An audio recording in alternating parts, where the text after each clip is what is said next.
नमस्कार दोस्तों, मैं आचार्य वसुधा हार्दिक अभिनंदन करती हूँ आप सभी का आपके अपने YouTube चैनल पर। दोस्तों, आज मैं आपसे बात करूंगी आपके आने वाले इस सप्ताह के बारे में। जी हाँ, 29 अप्रैल 2024 से लेकर 5 मई 2024 तक का ये सप्ताह कैसा रहेगा ग्रह गोचर की दृष्टि से आपके लिए।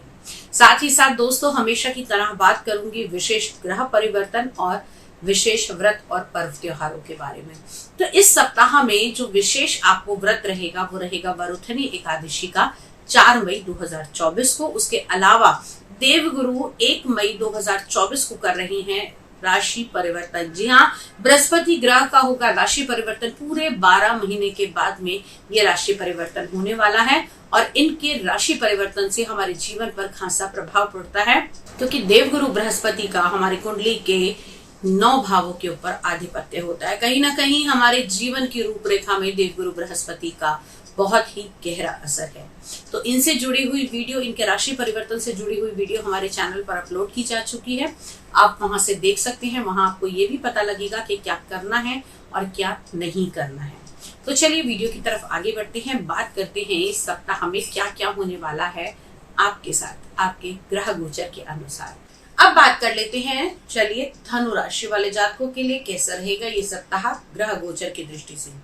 धनु राशि की अगर मैं बात करूं दोस्तों, तो सप्ताह की शुरुआत आपकी राशि में ही चंद्रमा का गोचर रहने वाला है। तो चंद्रमा का गोचर बहुत ही लाभकारी रहेगा और खास तौर से यहाँ पर देवगुरु बृहस्पति की राशि में यहाँ पर चंद्रमा आएंगे तो धन के योग भी बनाएंगे। साथ ही साथ आपका नेचर और आपके व्यक्तित्व को बहुत सुधार करेंगे।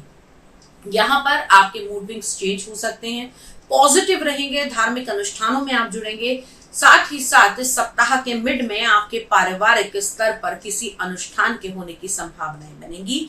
यात्राओं के योग बनेंगे, लेकिन ये यात्राएं क्योंकि चंद्रमा और शनि का योग जब आपकी कुंडली के तीसरे भाव के अंदर होगा तो यहाँ पर थोड़ी सी आपके दोस्तों को लेकर टेंशन आपको दे सकता है, या मैं कहूं कि यहाँ पर अगर आप अपने सर्कल के साथ में बाहर जा रहे हैं तो उसमें परेशानियां आपको आ सकती है। डिप्रेशन की स्थिति आपको बनाएगा। किसी भी बड़े प्रकार के रिस्क से आपको बचना होगा, बड़े इन्वेस्टमेंट से आपको बचना होगा। शेयर मार्केट या फिर आप किसी प्रकार की ब्रोकरेज का काम करते हैं तो इस सप्ताह में आपको बहुत ज्यादा चीजों का ध्यान रखना होगा। वहीं आपकी राशि से चतुर्थ भाव में मंगल, बुध और राहु का गोचर चल रहा है। तो दोस्तों, इन चीजों का आपको ध्यान बहुत ज्यादा रखना है, क्योंकि मंगल और राहु का ये योग घर के अंदर, परिवार के अंदर किसी प्रकार की सुख शांति को भंग कर सकता है, क्योंकि चतुर्थ भाव हमारा सुख का भाव माना जाता है। यहाँ पर ये अंगारक योग, ये जड़ बुद्धि योग, दो खराब योग राहु के साथ में बन रहे हैं। एक तो बुध देव यहाँ नीच के हैं अपनी नीच राशि में, और साथ में राहु का भी यहाँ मिल जाना, तो कहीं ना कहीं आपसी कलह कलेश, बहन भतीजी से बहुत ज्यादा लड़ाई झगड़ा, टेंशन, इस प्रकार की परेशानियां इस समय में बन सकती हैं। और मंगल यहाँ चतुर्थ भाव में राहु के साथ बैठकर कहीं ना कहीं आपको अगर हृदय की प्रॉब्लम है, रक्तचाप की यानी कि आपको हाई एंड बीपी की प्रॉब्लम है, तो आप लोगों को इस समय में रुद्राक्ष की माला से राम राम का जाप, या फिर आप लोगों को चंदन की माला से राम राम का जाप, तुलसी की माला से राम का जाप आपको करना चाहिए। यदि माला संभव नहीं भी है तो आप लोगों को बीपी को कंट्रोल करने के लिए आप अपने पोरियों पर यानी कि आप अपनी उंगलियों पर भी ये जाप कर सकते हैं। संतान की दृष्टि से ये सप्ताह आपके लिए अच्छा रहेगा। सूर्य और शुक्र की युति आपके पंचम भाव में है।